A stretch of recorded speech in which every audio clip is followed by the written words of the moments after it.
नमस्कार दोस्तों, कैसे हैं आप लोग। उम्मीद करता हूँ आप सब अच्छे होंगे। आज हम लोग पढ़ने वाले हैं यूनिट एंड मेज़रमेंट। आज हम इसके बेसिक्स और इसके बारे में कंप्लीट जानकारी लेने वाले हैं। क्या यूनिट होती है, क्या उसका मेज़रमेंट होता है, इससे रिलेटेड आपकी कोई भी क्वारीज होंगी वो आज इस वीडियो में कंप्लीट हो जाएंगी। आज हम इसको अच्छी तरीके से इसका एनालाइज करने वाले हैं। चैप्टर क्या है, क्या इसमें हम लोग पढ़ते हैं, क्या होता है यूनिट, यूनिट कैसे बनती है, इसमें कौन कौन से टाइप होते हैं, कौन सी फंडामेंटल यूनिट होती हैं, कौन सी ड्राइव्ड यूनिट, वो सब हम आज की इस वीडियो में जानेंगे। ठीक है, तो आइए शुरू करते हैं आज का वीडियो। और अगर आप हमारे चैनल पर नए हैं तो चैनल को सब्सक्राइब कर लेना, वीडियो को लाइक कर देना और कमेंट करके बताना वीडियो कैसी लगी, वो लास्ट में। ठीक है, अभी मत करना कमेंट। तो आज की वीडियो में हम क्या पढ़ेंगे, यूनिट और उसका मेजरमेंट। कौन सा टॉपिक है, फिजिक्स। अच्छा, ये कहाँ से लिया है, ये क्लास 11th का टॉपिक है। बट किसी भी कॉम्पिटिटिव एग्जाम की अगर आप तैयारी कर रहे हो तो ये बेसिक्स आपको पता होने चाहिए। ठीक है, बाकी अगर कोई एक 11th क्लास से या फिर और भी किसी क्लास से पढ़ रहा है उसको कंप्लीट समझ में आएगा। ऐसा नहीं है कि 11th क्लास का है तो 10th क्लास वाले को समझ में नहीं आएगा, उसके लिए और अच्छा है, उसके कंसेप्ट क्लियर होंगे। ठीक है, सबसे पहले हम लोग अगर हम बात करें यूनिट क्या होती है, देखो थोड़ा सा मैं आपको समझाता हूँ। यूनिट शुरू करने से पहले मैं आपको कुछ चीज़ें बताता हूँ। ठीक है, सबसे पहले हम लोग बात करते हैं फिजिक्स। ठीक है, फिजिक्स, फिजिक्स वर्ड कहाँ से आया है, ये एक ग्रीक वर्ड से आया है। ठीक है, ग्रीक वर्ड, जिस जो क्या वर्ड था, इसका मतलब क्या होता है, नेचर। ठीक है, इसका मतलब क्या होता है, नेचर। और अगर हम बात करें फादर ऑफ फिजिक्स कौन है, ये एडिशनल इन्फॉर्मेशन है। ठीक है, अगर हम फादर ऑफ फिजिक्स की बात करें तो वो कौन है, न्यूटन। न्यूटन को क्या बोला जाता है, फादर ऑफ फिजिक्स। ठीक है, इनकी एक बुक थी, क्या बुक, बुक का नाम क्या था, प्रिंसिपा। ठीक है, क्या है, प्रिंसिपिया, जो कि इनने लिखी थी 1687 में। ठीक, जिसमें इस बुक में इनने क्या दिया था, इनने बताया था फोर्स क्या होती है और ग्रेविटेशन क्या होता है। ठीक है, ये एडिशनल इन्फॉर्मेशन थी। अब हम बात करते हैं यूनिट क्या होता है। देखो ऐसा होता है, कोई भी चीज़ है, कोई भी फिजिकल क्वांटिटी है, एक तरह से हम बोल सकते हैं कोई भी फिजिकल क्वांटिटी, उसको हम मेज़र करेंगे, कुछ तो बताएंगे ना उसके बारे में। जैसे कि एग्जांपल के तौर पे हमें चाहिए, हम गए किसी दुकान पे, हमें चाहिए कपड़ा। ठीक है, तो हम उससे क्या बोलेंगे कि भैया हमें कपड़ा दे दो। उन्होंने कहा भैया कितना कपड़ा दे दो, तो उसको हम कुछ तो बताएंगे ना कि कितना कपड़ा देना है, क्या करना है, कैसा करना है, कि 1 मीटर कपड़ा दे दो, 2 मीटर कपड़ा दे दो, 3 मीटर कपड़ा दे दो, कुछ तो बताएंगे ना। हम लोग किसी की दुकान पे गए, हमने कहा भैया देखो ऐसा है, हमको पेन दे दो। उन्होंने कहा कितने पेन, मैंने कहा 10 पेन दे दो यार। कोई बाइक है, चल रही है बाइक, हमने पूछा भाई बाइक की स्पीड क्या थी, उन्होंने कहा 10। उन्होंने कहा 10 मतलब आगे तो बोलो, उन्होंने कहा 10 किलोमीटर पर आवर। बताते हैं ना, ये क्या है, ये यूनिट है। यूनिट से हमें पता चलता है कि फिजिकल जो भी क्वांटिटी है उसका मेजरमेंट कैसे होगा। अगर हमें हमें यूनिट नहीं दी तो हम नहीं बता सकते क्या है। अब किसी से आपने पूछा आपकी गाड़ी कितनी रफ्तार से चलती है, उन्होंने कहा भाई साहब देखो ऐसा है मेरी तो 120 चलती है। उन्होंने कहा 120 के आगे तो बोलो, 120 मीटर पर सेकेंड, किलोमीटर पर आवर, और भी कुछ हो सकता है। उन्होंने कहा ये भी तो सही बात है। उनसे पूछा जैसे कहीं पे आपने गए कि भाई साहब मुझे दूध दे दो, उन्होंने कहा कितना दूध दे दो, तो बताओगे ना क्वांटिटी के, लीटर दे दो, ठीक है लीटर में दे दो, किलो में दे दो, कुछ तो बताओगे ना। दुकान पे गए आप लोग, दुकान पे बोले चावल दे दो, उन्होंने कहा चावल मतलब कितना दे दो। उन्होंने कहा भैया देखो ऐसा है कि ये तो नहीं पता कि, बताओगे ना उसको यूनिट। तो यूनिट की ज़रूरत क्यों पड़ी, क्योंकि हम फिजिकल क्वांटिटी को मेज़र किस में करेंगे, कुछ तो एक स्टैंडर्ड पैरामीटर होना चाहिए ना जिसमें हम फिजिकल क्वांटिटी को मेज़र कर सकें। अगर हमारे पास कोई स्टैंडर्ड पैरामीटर ही नहीं होगा तो हम कैसे मेज़र करेंगे। हमको 1 किलो चावल चाहिए तो कैसे पता चलेगा 1 किलो चावल कितना होता है। ये भी तो एक सोचने वाली बात है कि हमें पता कैसे चलेगा। आज तक आपने कभी ऐसा सोचा है कि 1 किलो चावल है तो उसका मतलब, किसने डिसाइड किया भाई कि 1 किलो चावल का मतलब इतना ही होता है, या फिर 1 किलो चीनी का मतलब यही होता है, किसने डिसाइड किया। तो यूनिट की ज़रूरत क्यों पड़ी, क्योंकि हमें फिजिकल क्वांटिटी को मेज़र करना था, ठीक है। तो एक स्टैंडर्ड स्टैंडर्ड फिक्स कर रखा है कि एक स्टैंडर्ड फिक्स कर रखा है जिसके बेसिस पे यूनिट बनाई गई है, और उस बेसिस पे इंटरनेशनली इसको हम मान्यता प्राप्त है। ऐसा नहीं है कि भाई साहब देखो हमने 1 किलो चीनी, मान लो 1 किलो चीनी इंडिया में अलग होती है, और अगर हम बात करें 1 किलो चीनी का वेट चाइना में अलग है, ऐसा नहीं है। इंटरनेशनली अगर हम बात करें तो इंडिया में 1 किलो का जो मेजरमेंट आएगा वो ही चाइना के अंदर भी आएगा। तो यूनिट की ज़रूरत क्यों पड़ी? क्या होती है यूनिट? यूनिट होती है मेजरमेंट करने के लिए, किसी भी फिजिकल क्वांटिटी को मेजर करना है तो किस में हम करेंगे, उसके लिए यूनिट बनाई गई है, ठीक है। और यूनिट की ज़रूरत क्यों पड़ी वो तो मैंने अभी आपको राम कथा सुनाई थी, ठीक है। उसके बाद अगर हम बात करते हैं यूनिट के, आगे चलते हैं।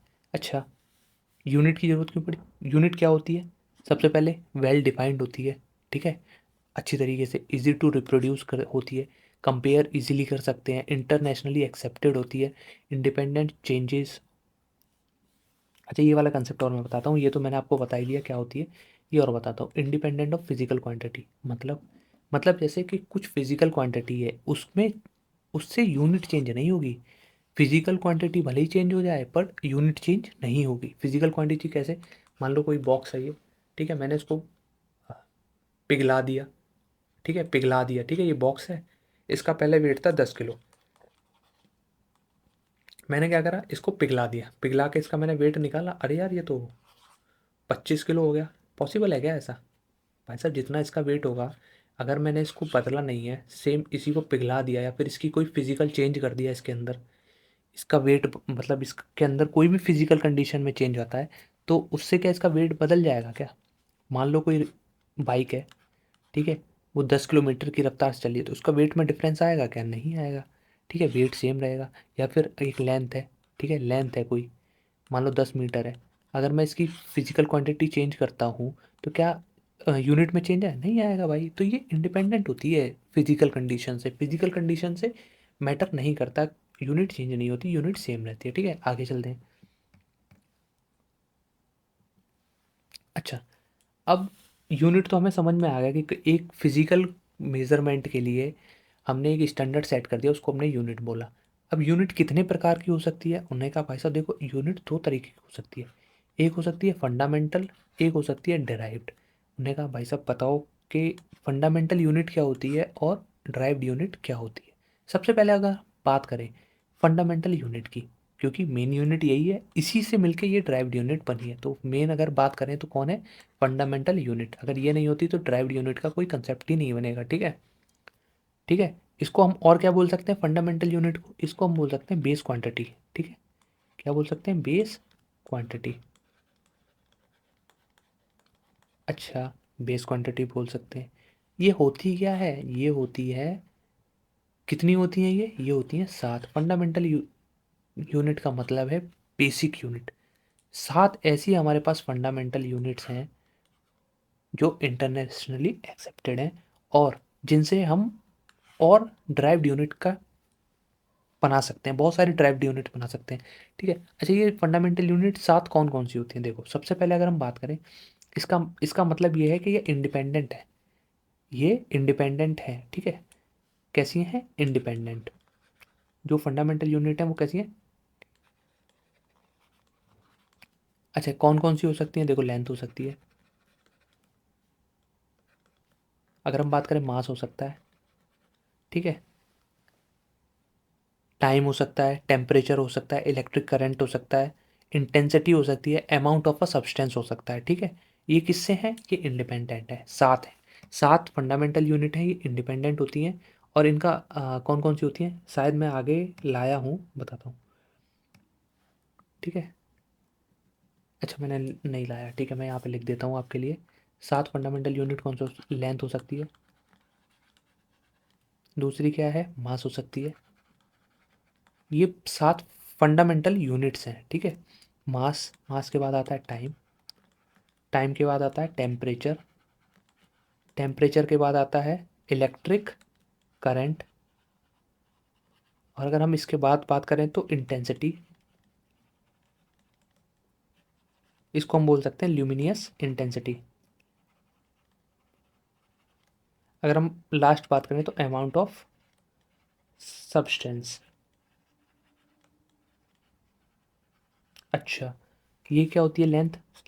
लेंथ हम नापते किस में? मीटर में। मास हम किस में नापते हैं? मास किस में नापते हैं? केजी में। टाइम किस में नापते हैं? सेकंड में। टेम्परेचर केल्विन में। इलेक्ट्रिक करंट एम्पियर में। ल्यूमिनियस इंटेंसिटी किस में नापते हैं? सीडी में। कैंडेला बोलते हैं इसको, ठीक है। अगर हम बात करें अमाउंट ऑफ सब्सटेंस किस में नापते हैं? मोल में, ठीक है। अच्छा, ये फंडामेंटल यूनिट, इसका कोई मतलब एक तरह से बोल सकते हैं कि इसका कोई रिप्रेजेंटेशन है क्या, सिंबल है क्या? हाँ, देखो, अगर लेंथ को नापना है तो उसको हम एल से डिनोट करते हैं। मास को नापना है तो उसको हम किससे डिनोट करते हैं? एम से। एम मतलब मास। टाइम नापना है तो टाइम किससे डिनोट करते हैं? टाइम करते हैं टी से। टेम्परेचर नापना है तो के से, केल्विन, ठीक है। अगर हम इलेक्ट्रिक करंट नापना है तो ए से, और इंटेंसिटी नापनी है तो सी डी से, और अगर हमें मोल नापना है तो मोल एम ओ एल से, ठीक है। ये क्या हो गई? ये हो गई हमारी 7 फंडामेंटल यूनिट। कितनी? 7। अच्छा, अगर हमें ड्राइव्ड यूनिट की बात करें तो ड्राइव्ड यूनिट क्या होती है? ड्राइव्ड यूनिट वो यूनिट होती हैं जो कि ड्राइव की जा सकती है, बनाई जा सकती है। किन से? इन 7 फंडामेंटल यूनिट को मिलाकर। इनमें से कोई सी को भी मिलाकर हम क्या बना सकते हैं? हम लोग बना सकते हैं ड्राइव यूनिट। अच्छा, इसकी कोई काउंटिंग होती है? नो काउंटिंग, कोई काउंटिंग नहीं है इसकी। ये तुम जितनी बनाना चाहो, जितना आप एक्सपेरिमेंट होंगे, बनती चली जाएंगी, ठीक है। बट ये 7 फंडामेंटल यूनिट फिक्स है, ठीक है। तो इसमें हमने कौन कौन सी पढ़ी? लेंथ पढ़ी, मास पढ़ा, time, temperature, electric current, luminous intensity और अमाउंट ऑफ अ सब्सटेंसेस। अगर हम बात करें, देखो, ये थोड़ा सा मैं आपको बताता हूँ। सबसे पहले सीजीएस क्या है? सीजीएस का मतलब क्या है? सी का मतलब होता है सेंटीमीटर, जी का मतलब क्या है? ग्राम, और अगर हम एस की बात करें तो सेकंड, टाइम।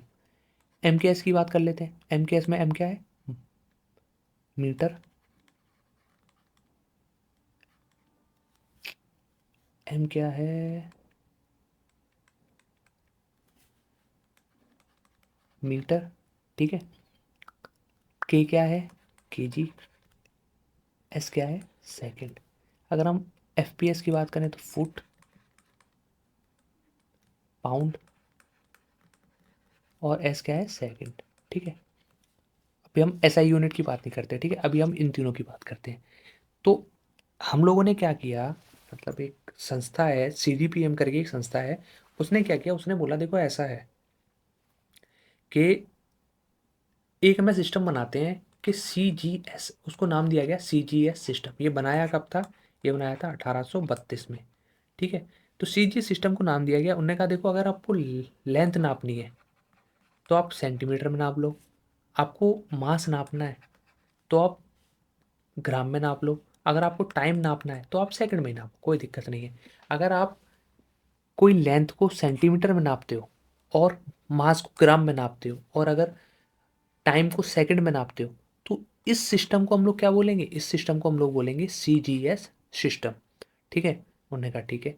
उसके बाद 1832 के बाद समय गुजरा, उसके बाद आया 1861 में एम के एस सिस्टम। उसमें क्या बोला गया? उन्होंने कहा देखो ऐसा है, एक स्टैंडर्ड मेज़र मानते हैं। अगर हमें लेंथ नापनी है तो किस में नापेंगे? मीटर में। मास नापना है तो किलोग्राम में, और अगर हमें टाइम नापना है तो सेकंड में नापेंगे, ठीक है। उन्होंने कहा ये भी बढ़िया है, ये भी सिस्टम अच्छा है। उन्होंने कहा देखो ऐसा है। इसके बाद आता है 1901 में, क्या? Foot, pound, second. उन्होंने कहा देखो, लेंथ नापनी है, हम फुट में नापेंगे। उन्होंने कहा ठीक है, नाप लेना। उन्होंने कहा मास नापना है, उन्होंने कहा फुट में, पाउंड में नाप लेना। उन्होंने कहा टाइम, मैंने कहा टाइम सेकंड में नापेंगे, ठीक है। तो ये अलग अलग सिस्टम है। अगर सीजीएस की बात करें तो इसमें सेंटीमीटर, ग्राम और सेकंड होता है। एमकेएस की बात करें, मीटर, किलोग्राम और सेकंड में नापते हैं। अगर एफपीएस की बात करें तो फुट, पाउंड और सेकंड में नापते हैं। देखो, इसमें ऐसा होता है कि अगर आपने जैसे एमकेएस सिस्टम लिया, अगर आप लेंथ मीटर में नाप रहे हो, ठीक है, तो आप मास को ग्राम में नहीं नापोगे, फिर को उसमें नापोगे, केजी में नापोगे। और टाइम तो सेकंड में है ही। अगर आप सी ले रहे हो, सीजीएस सिस्टम ले रहे हो, तो सेंटीमीटर में अगर लेंथ है तो उसमें फिर उसके बाद आपको केजी में नहीं नाप सकते मास को, वो किस में नापोगे? ग्राम में, ठीक है। तो ये एक सिस्टम ये हो गया, एक सिस्टम ये हो गया, एक सिस्टम ये हो गया। 1901 आ गया। उसके बाद क्या होगा? देखो, उसके बाद आती है सीजीपीएम बोलता है देखो ऐसा है, तुमने अपना सिस्टम ये बना रखा है, कोई कंट्री ये सिस्टम मान रही है, कोई कंट्री ये सिस्टम मान रही है, कोई कंट्री ये सिस्टम मान रही है। उन्होंने कहा देखो ऐसा नहीं चलेगा। उन्होंने कहा फिर कैसा चलेगा, कि एक संस्था है सीजीपीएम करके, उसने बोला देखो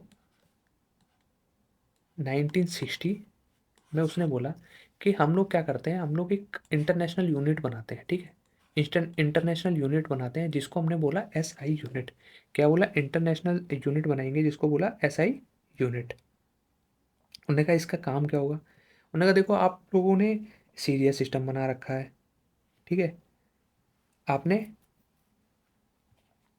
सीजीएस सिस्टम बना रखा है, आपने एमकेएस सिस्टम बना रखा है, आपने एफपीएस सिस्टम बना रखा है। कोई कंट्री होती है वो सीजीएस सिस्टम में मेजरमेंट करती है, ठीक है, कोई जो कंट्री होती है वो एमकेएस में करती है, और कोई एफपीएस में करती है। उन्होंने कहा देखो ऐसा है, एक सिस्टम बनाते हैं एसआई जिसको बोला सिस्टम इंटरनेशनल।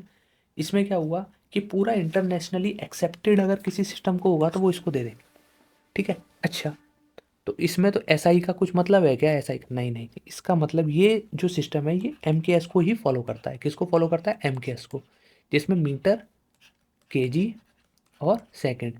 ऐसा यूनिट क्या है, मीटर, केजी और सेकंड। 1960 में सीजीपीएम ने बोला कि देखो एक इंटरनेशनली यूनिट बनाते हैं जिसको पूरा देश, हर देश मानेगा, और उसको क्या नाम दिया, ऐसा यूनिट बोला। और वो बेसिकली है क्या चीज़, एमकेएस सिस्टम को ही ऐसा यूनिट बोलते हैं, सिस्टम इंटरनेशनली, ठीक है। तो इसको क्या बोल सकते हैं, इंटरनेशनल सिस्टम ऑफ यूनिट। इसका फुल फॉर्म भी हम लिख सकते हैं, international system of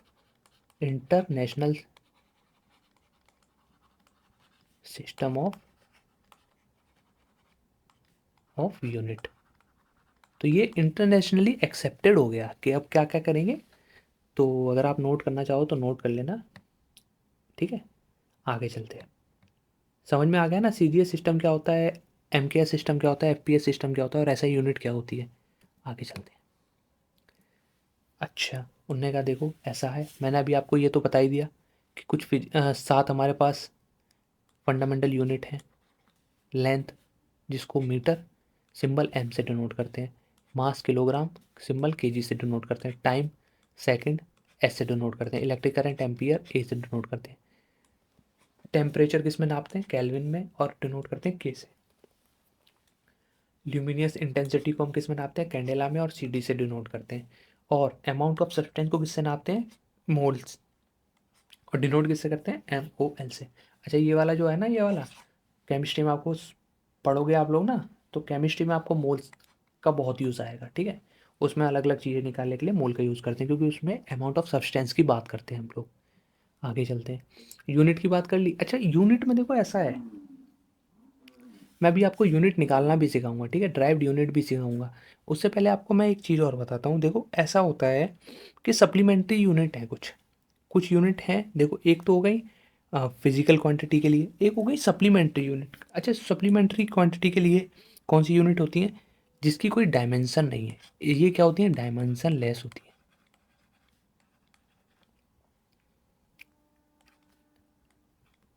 dimension less होती है, ठीक है, इसकी कोई डायमेंशन नहीं होती। जैसे कि एग्जाम्पल के तौर पे हम लोग ले सकते हैं एंगल, ठीक है। अगर हम सप्लीमेंट्री यूनिट की बात करें तो इसके दो पार्ट होते हैं। कौन कौन से, एक तो होता है रेडियन, एक होता है स्टेरेडियन। अब क्या होता है देखो, अगर हम सप्लीमेंट्री यूनिट की बात करें, दो पार्ट में डिवाइडेड है, किसमें, एक तो रेडियन में और एक स्टेर रेडियन में, ठीक है। अच्छा, रेडियन क्या होता है और स्टेर रेडियन क्या होता है, और ये डायमेंशन लेस का मतलब क्या है। देखो एंगल है हमारे पास। अच्छा, ये जो हमारे पास 7 फंडामेंटल यूनिट थी, क्या उसमें ये एंगल था, अपने का नहीं। तो इसको हम दूसरी कैटेगरी में डालते हैं, जिसको हम बोलते हैं सप्लीमेंट्री यूनिट। एंगल भी तो हम लोग नापते हैं ना, जो मैथ में हम लोग एंगल नापते हैं 60 डिग्री 90 डिग्री, वो सब क्या है, वो इसमें आता है। अच्छा, तो इसमें क्या होता है, देखो ऐसा है, अगर हम बात करें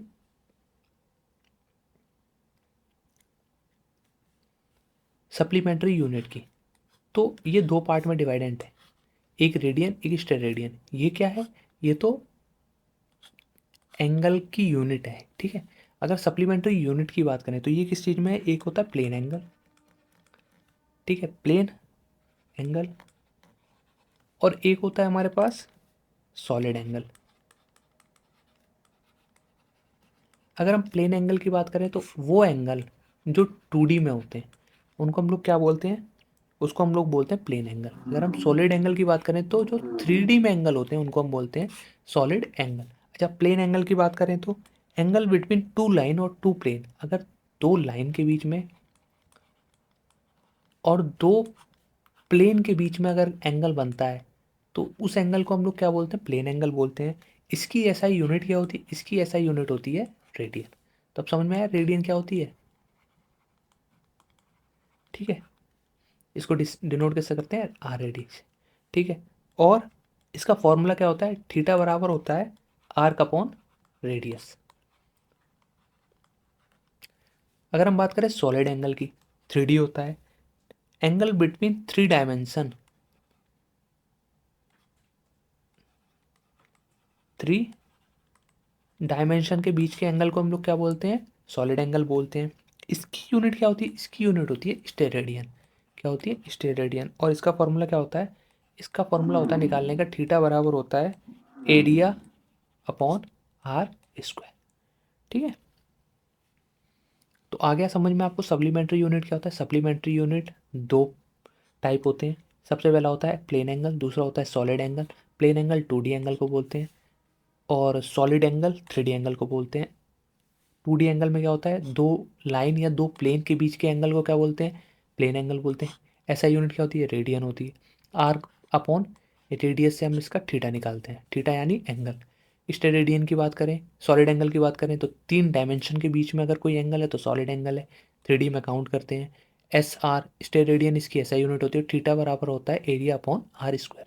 अच्छा, आप लोगों ने बोला, आप लोगों के दिमाग में आ रहा होगा, देखो भाई हमने जो थीटा पढ़ा था ना, वो हमने ऐसा भी तो पढ़ा था, डिग्री भी कुछ होता है। मैंने कहा बिल्कुल डिग्री भी पढ़ा था। तो मैं आपको एक वो बता देता हूँ, पाई रेडियन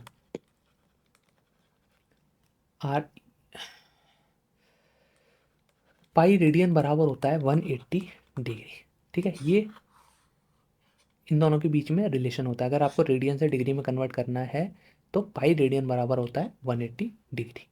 समझ में आ गया, चलिए अब आगे चलते हैं। अच्छा, अब हम बात कर लेते हैं ड्राइव्ड यूनिट की। कौन सी यूनिट की, ड्राइव्ड यूनिट की। अच्छा, ये क्या होती है, कोई भी यूनिट, ऑल यूनिट जो डिफाइन फंडामेंटल यूनिट से मिलकर बनी हो, दो या दो से, ऐसा भी बोल सकते हैं कि दो या दो से अधिक फंडामेंटल यूनिट से मिलकर अगर कोई यूनिट बनी है तो उसको हम क्या बोल देते हैं, ड्राइव्ड यूनिट बोल देते हैं, ठीक है। अच्छा, इसको ड्राइव्ड कैसे करते हैं वो मैं अभी आपको समझाने वाला हूँ, ठीक है। देखो, कॉमन कन्वर्जन आ गया हमारे पास। देखो, आपने फोर्स पढ़ा है, फोर्स का फॉर्मूला क्या होता है, एफ बराबर एम ए, पढ़ा है आपने। अच्छा, इससे पहले मैं आपको बता देता हूँ, ए बराबर क्या होता है, एक्सेलरेशन बराबर होता है change in velocity upon time. Velocity, speed बराबर क्या होता है, डिस्टेंस अपॉन टाइम। ये पढ़ रखा है, ठीक है। अगर नहीं पढ़ा तो हम आगे पढ़ेंगे इस चीज़ को भी अच्छी तरीके से। देखो, स्पीड बराबर क्या होता है, स्पीड बराबर होता है डिस्टेंस अपॉन टाइम। अच्छा, डिस्टेंस को किस में नापते हैं हम लोग, मीटर में। ऐसा यूनिट क्या देखी थी हमने, लेंथ की, मीटर। टाइम को किस में नापते हैं, सेकंड में। तो ऐसा यूनिट क्या हो गई, मीटर पर सेकंड। ये क्या है, यही तो ड्राइव्ड यूनिट है। क्या है, ड्राइव्ड यूनिट है। अच्छा, अगर हम बात करें इसकी, तो मीटर पर सेकंड तो है ही, और टाइम का एक यूनिट और आ गई। तो अब ये क्या हो गया, एक्सेलरेशन की यूनिट क्या हो गई, मीटर पर सेकंड स्क्वायर। ये क्या है, ड्राइव्ड यूनिट ही तो है। नहीं का, ठीक है। अच्छा, एफ बराबर एम ए, एफ, एम क्या होता है, मास। मास की क्या था हमारे पास, केजी, ठीक है। मास का क्या था, केजी। और एक्सेलरेशन का क्या था, हमने अभी निकाला है, मीटर पर सेकंड स्क्वायर। तो यही तो ड्राइव्ड यूनिट है। इसको हम लोग वैसे न्यूटन में नापते हैं, बट एक न्यूटन बराबर यही होता है। न्यूटन को अगर हम कन्वर्ट करें तो KG metre per second square को ही न्यूटन बोला जाता है भाई। ये दोनों सेम हैं, इसको ही ये लिख लेते हैं, ये भी सही है। देखो, अच्छा, ये कन्वर्जन है, कुछ इंपॉर्टेंट कन्वर्जन है। मैंने आपको ड्राइव यूनिट निकालना सिखा दिया। अच्छा, एक दो और मैं आपको बताता हूँ। स्पीड बता दिया मैंने आपको, एक्सेलरेशन बता दिया, फोर्स बता दिया। अच्छा, एक और बता देता हूँ, जैसे मोमेंटम आपको पता है। मोमेंटम बराबर क्या होता है, एम वी। मास क्या है, के जी। वी क्या है, ठीक है, क्या हो गया, केजी मीटर पर सेकंड क्या हो गई, मोमेंटम की ड्राइव्ड यूनिट हो गई। ठीक है, तो अब आपको ड्राइव्ड यूनिट निकालना आ गया। बहुत बढ़िया यार, तुम बड़ी जल्दी सीख जाते हो। आगे चलते हैं। अच्छा, कन्वर्जन की बात कर लेते हैं। देखो, फोर्स की बात करते हैं। 1 न्यूटन बराबर होता है 10⁵ डाइन। ठीक है, ये किसकी यूनिट है, ये डाइन भी किसकी यूनिट है, फोर्स की यूनिट है, और न्यूटन भी किसकी यूनिट है, फोर्स की यूनिट है। 1 न्यूटन को अगर हम बात करें तो 10⁵ डाइन में कन्वर्ट कर सकते हैं। अगर ये बहुत इंपॉर्टेंट कन्वर्जन है, ठीक है। कई बार क्या होता है, डाइन में दे देता है वैल्यू को, फिर हमें उसे न्यूटन में करके तब आगे बढ़ना है, क्योंकि फंडामेंटली अगर हम बात करें बेसिक, अगर हमें कन्वर्ट करना है, कोई भी आगे भी काम करना है तो हमें इसमें ही करना पड़ेगा, क्योंकि कहीं ना कहीं उसमें लेंथ अगर आपको मीटर में दे दी तो डाइन में तो आपका आंसर गलत आएगा ना। आपको पहले उसे न्यूटन में कन्वर्ट करना होगा, तब आप मीटर या फिर सेकंड में टाइम दे रखा हो तो आपको दिक्कत आएगी, क्वेश्चन का आंसर नहीं आएगा, क्योंकि 1 न्यूटन बराबर 10⁵ डाइन होता है, तो आंसर तो गलत आना ही है। वर्क की बात कर लेते हैं। 1 जूल बराबर होता है 10⁵ अर्ग। ठीक है, इसको बोलते हैं अर्ग। ठीक है, मास की बात करें, 1 क्विंटल में 10 स्क्वायर 10⁵2 यानी 100 किलो वजन होता है। 1 मैट्रिक टन में 10⁵3 kg, और एक स्लग में 14.59 kg। ये क्या है, मास का कन्वर्जन है। टाइम की बात करते हैं। एक सोलर डे में कितने सेकंड होते हैं, 86400 सेकंड। एक लूनार मंथ में कितने होते हैं, 27.3 सोलर डे। इसकी मल्टीप्लाई अगर आप इससे कर लोगे तो आंसर सेकंड में आ जाएगा। ठीक है, तो ये कुछ इंपॉर्टेंट कन्वर्जन्स थे। आगे चलते हैं। अच्छा, कुछ और लेंथ के इंपॉर्टेंट कन्वर्जन्स हैं, जैसे लाइट ईयर की बात करें। लाइट ईयर किसकी यूनिट है, लेंथ की यूनिट है। एस्ट्रोनॉमिकल यूनिट एयू किसकी यूनिट है, लेंथ की यूनिट है। पारसेक किसकी यूनिट है, लेंथ की यूनिट है। एंगस्ट्रॉम किसकी यूनिट है, लेंथ की यूनिट है। लेंथ की स्टैंडर्ड यूनिट क्या है, मीटर। तो इन सबको हम किस में कन्वर्ट करेंगे, मीटर में कन्वर्ट करेंगे, बिल्कुल करेंगे। अच्छा, एक लाइट ईयर में कितने मीटर होते हैं, 9.46 इंटू 10⁵15 मीटर होते हैं। क्या होते हैं, अच्छा लाइट ईयर क्या होता है, एक साल में, एक ईयर में लाइट कितना ट्रेवल करेगी, वही क्या होता है, लाइट ईयर होता है। और तो वो लेंथ अगर नापें तो क्या है, 9.45 इंटू 10⁵15 मीटर। ठीक है, तो सोच लो कि एक साल तक लाइट ट्रेवल करेगी तो वो कितना ट्रेवल कर पाएगी, इतना। बहुत छोटा लग रहा है ना, 10⁵15, जीरो जीरो लगाओगे तब पता चलेगी कितना होता है। एक एयू की बात करें तो एस्ट्रोनॉमिकल यूनिट क्या होती है, 1.5 इंटू 10⁻11 मीटर। ये भी लॉन्ग डिस्टेंस को नापने में यूज़ होता है। ठीक है, ये भी लॉन्ग डिस्टेंस, जैसे प्लेनेट प्लेनेट के बीच के डिस्टेंस को नापने के लिए लाइट ईयर यूज़ करते हैं। पारसेक की बात करें तो ये और ज़्यादा यूनिट, और ज़्यादा दूर की यूनिट को, क्योंकि यहाँ पे 10⁵15 था, यहाँ पे क्या हो गया, 16 हो गया। 3.5 3.08 इंटू 10⁻16 मीटर क्या होता है, 1 पारसेक होता है। और ये किसके बराबर होता है, 3.26 लाइट ईयर के। ठीक है, कितना, 3.26। अगर आप इसमें इस वैल्यू में 3.26 की मल्टीप्लाई करोगे तो यही वैल्यू आएगी एग्जैक्टली। एक एंगस्ट्रॉम की वैल्यू क्या होती है, अगर एक एंगस्ट्रॉम की बात करें तो 10⁻10 मीटर। अच्छा, ये किसमें, एटम वगैरह की जो लेंथ नापते हैं वो इसमें नापते हैं, एंगस्ट्रॉम में। ठीक है, तो ये कुछ लेंथ से रिलेटेड हमारे कन्वर्जन्स थे।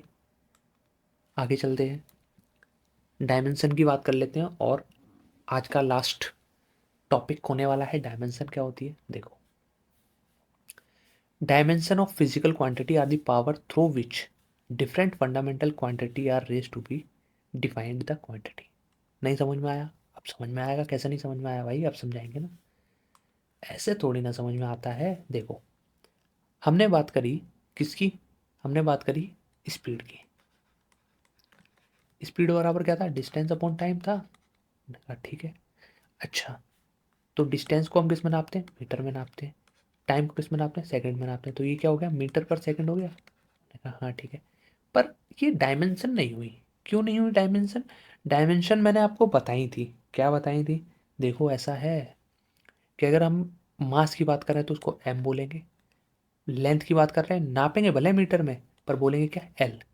ठीक है, टाइम को किस में बोलेंगे, टी में। बताया था ये। तो यही क्या होती है, यही डायमेंशन होती है। ठीक है, ये हमारे पास क्या है, जैसे स्पीड की बात कर रहे हैं तो हमारे पास मीटर पर सेकंड में आ गया। ठीक है, या फिर डिस्टेंस अपॉन टाइम है। डिस्टेंस किस में नापते हैं हम लोग नापते हैं एल में, लेंथ में। टाइम को किस में नापते हैं, टी में। अगर हम इसको लिखेंगे तो क्या लिखेंगे, एल टी माइनस वन, क्योंकि आप सबको पता है कि टाइम नीचे है, ऊपर जाएगा तो माइनस वन हो जाएगा। पर ये लिखने का तरीका नहीं है। क्यों, क्योंकि डायमेंशन को हम कैसे लिखते हैं, एम एल टी, इस फॉर्मेट में लिखते हैं। अगर इसके आगे कुछ मोल वगैरह है तो वो आगे लिखेंगे। अगर हम बात करें स्पीड में, यार मास तो होता ही नहीं है। जब स्पीड में मास होता ही नहीं है तो हम इसको कैसे लिखेंगे भाई, तो इसको लिखने का एक ही तरीका है, एम को जीरो लगा दो। जीरो लगा दो मतलब वन। एल में कुछ लगाने की जरूरत ही नहीं है, क्योंकि एल के अगर कुछ नहीं लगा तो वन ऑटोमेटिकली लगा हुआ है, और इसमें माइनस वन लगा दो। तो ये किसकी हो गई, स्पीड की हो गई।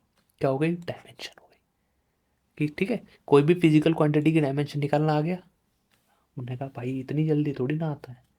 मैंने कहा तो चलो ठीक है, कोई और देख लेते हैं। जैसे एक्सेलरेशन की बात कर रहे थे, क्या होता है, change in velocity upon time. Velocity का क्या था, मीटर पर सेकंड, और अपॉन में क्या था, सेकंड। तो ये क्या हो जाएगा, मीटर पर सेकंड स्क्वायर। उन्होंने कहा यार ये तो बढ़िया हो गया। इसका कैसे निकालेंगे, एम कितना है, जीरो है। लेंथ कितना है, वन है। टी कितना है, माइनस टू है। ये क्या हो गया, एक्सेलरेशन का हो गया। ठीक है। अच्छा, आप लोगों को मैंने उसका बताया था क्या, किसका, आप लोगों को मैंने फोर्स का बताया था क्या। फोर्स कैसे निकालते हैं, एफ बराबर एम ए। एम क्या होता है, एम का हमें पता है मास। एक्सेलरेशन क्या होता है, मीटर पर सेकंड स्क्वायर। इसका निकाल लो। एम कितना है, मास। एम ए यानी मास इंटू एक्सेलरेशन होता है ना। एम कितना है, वन। एल कितना है, वन। टी कितना है, माइनस टू। तो अब आया ना M L T minus two. इसको नहीं भी लिखोगे तब भी चलेगा, क्योंकि नहीं लिखते वन को। अगर वन को लिखो या नहीं लिखो बात एक ही है। तो इसको हम क्या बोलेंगे, M L T minus two. ठीक है, ऐसे निकाला जाता है। क्या निकाला जाता है भाई, निकाल लो। देखो और देखो, इम्पल्स बराबर क्या होता है, एफ इंटू टी। एफ का हमें पता है क्या होता है, इसका हम ऐसे लिख सकते हैं, के जी, इसको काट दो, K G metre per second square into time, second आ गया। ठीक है, अब ये सेकंड, एक सेकंड से एक सेकंड काट दें क्या, एक सेकंड से एक सेकंड काट दें तो के जी मीटर पर सेकंड। अच्छा, इसको हम कैसे लिख सकते हैं यार, ऐसे लिख सकते हैं, K G into metre upon second square. Impulse का टाइम एक आया, एस, एस से एक एस कट गया, तो यही तो बचा, के जी पर मीटर से ये। इसको हम कैसे लिख सकते हैं, M L T minus one. तो देखो डायमेंशन चेंज, देखो एक्सेलरेशन की डायमेंशन, अच्छा एक्सेलरेशन की नहीं, आ, इसमें माइनस टू है, तो ये दोनों देखो आया समझ में, कैसे निकालते हैं डायमेंशन। तो ऐसे करके हम और भी थोड़ी सी डायमेंशन को देखते हैं, कैसे निकालने का तरीका आपको पता चल गया, कैसे निकालते हैं डायमेंशंस को। ठीक है, तो ऐसी बहुत सारी डायमेंशन आपको पढ़नी है। जैसे कि देखो, वॉल्यूम, वॉल्यूम किससे मिलकर बना है, L into B into H. अगर हम क्यूबॉइड की बात करें, यानी एक तरह से अगर हम वॉल्यूम की बात करें तो इसमें तीन तीन डायमेंशन होती हैं। ठीक है, अगर हम एरिया की बात करें तो दो डायमेंशन होती हैं, और वॉल्यूम की बात करें तो तीन डायमेंशन होती है। एल क्या है, ये भी लेंथ है। ब्रेथ क्या है, ये भी लेंथ है। एच क्या है, ये भी लेंथ है। तो एल स्क्वायर हो गया क्या। अच्छा, इसको हम किस में बोलते हैं, एल ही तो बोलते हैं, लेंथ को एल में काउंट करते हैं, तो एल थ्री हो गया क्या, यही एल थ्री है, T zero M zero. Density को बात करें तो M L T minus three. Density बराबर क्या होता है, मास अपॉन वॉल्यूम होता है। तो वही है। वेलोसिटी की हम लोगों ने निकाली थी, L T minus one. Acceleration की हमने निकाली थी, M zero L T minus two. Force की हम लोगों निकाल निकाल चुके हैं क्या, M L T minus two. Work और एनर्जी की क्या होती है, M L two T minus two. ठीक है, पावर की क्या होती है, M L two T minus three. Angular momentum की क्या होती है, M L two T minus one. और यूनिवर्सल ग्रेविटेशन कांस्टेंट की क्या होती है, M minus L three T minus two. ये होता है जी।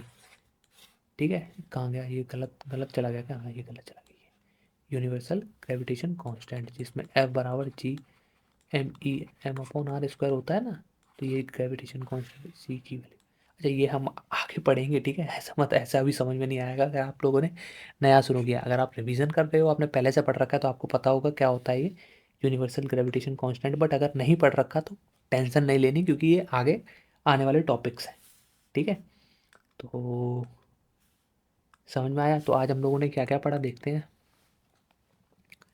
सबसे पहले आज हम लोगों ने पढ़ा यूनिट क्या होती है, यूनिट क्यों ज़रूरी है, क्या क्या इसके पॉइंट्स हैं, क्या हो सकती है।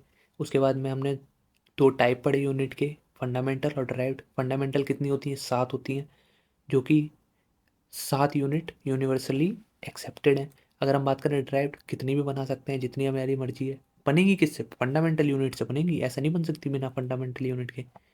बात करें, हमने 4 तरह के सिस्टम पढ़े, CGS, MKS, FPS और इंटरनेशनल सिस्टम ऑफ यूनिट। फिर हम लोगों ने 7 यूनिट देखी, फंडामेंटल यूनिट्स।